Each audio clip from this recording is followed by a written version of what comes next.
Այսօր ոստիկանությունը բավականին ագրեսիվ էր տրամադրված, մենք տեսանք, թե ինչպես էին բերման ենթարկում Սամվել Կարապետյանի աջակիցներին,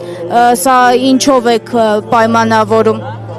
Սա առաջին նախադեպը չի Հայաստանում, որ նախընտրական շրջանում ընդդիմախոսների նկատմամբ ռեպրեսիվ վերաբերմունք է ցուցաբերվում։ Մենք տեսնում ենք, որ այժմ էլ նույն ձեռագիրն է, բացարձակապես այդ ձեռագիրը չի փոխվում եւ շատ ցավալի է, որ հատկապես նաեւ կանանց նկատմամբ են այդ ամենը իրականացնում, որովհետեւ տեսնում ենք, որ ընդհանրապես ժամեր անց այդ բոլոր գործերը փուչիկի պես պայթում են, որովհետև դրանց տակ որևէ իրավական հիմք չկա, խնդիրը աղմուկ բարձրացնելն է, Վարկաբեկելը այո, աղմուկ բարձրացնել, վարկաբեկել, սեփական անգործությունը քողարկել այս ամեն ինչի ներքո,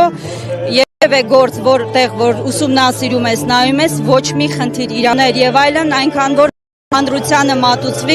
մեր քաղաքական ուժին, մեր համակիրների, թիմակիցներին վարկաբեկելու եւ հասարակական հանրային տրամադրությունների վրա ազդեցություն ունենալու համար է։ Այսինքն գումար ձայների դիմաց գումար չի առաջարկվում, ինչպես ձայնագրություններում է կամ հավաքների համար։ Պարոն Կարապետյանը այսօր մանրամասն ներկայացրեց ինչ է տեղի ունեցել, փաստը հետևյալն է, որ որևէ իրավական հիմք չկա ու բացի դրանից անմեղության կանխավարկածը խախտելով այնպիսի տպավորություն է, որ Հայաստանում իրավական համակարգը սեփականաշնորհված է եւ ինչ ցույցում տրվում է,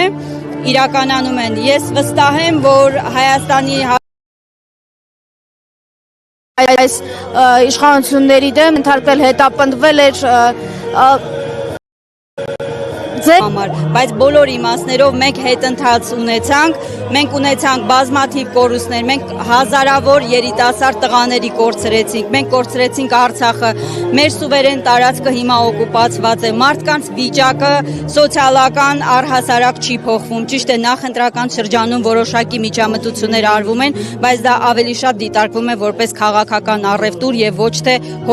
հոգատար վերաբերմունք Հայաստանի Հանրապետության քաղաքացու նկատմամբ, որտեղ 8 տարի ժամանակ կար որակապես փոխելու մեր երկրի քաղաքացու կյանքը։ Ինչու են հատկապես կանանց սկսել հետապնդել, մտածում են, որ կինը այդքան թույլ է, իրենց միջոցով կարող են ինչ-որ գործընթացներ գեներացնել։ Չեմ կարող ասել, բայց վստահաբար կարող եմ ասել, որ այդ ձեռագիրը առաջին անգամը չէ, որ ունեն, բայց փորձը եւ փաստը ցույց է տալիս, որ մեր կանայք բավականին ուժեղ են իրենց քաղաքական դիրքորոշումը արտահայտելու համար,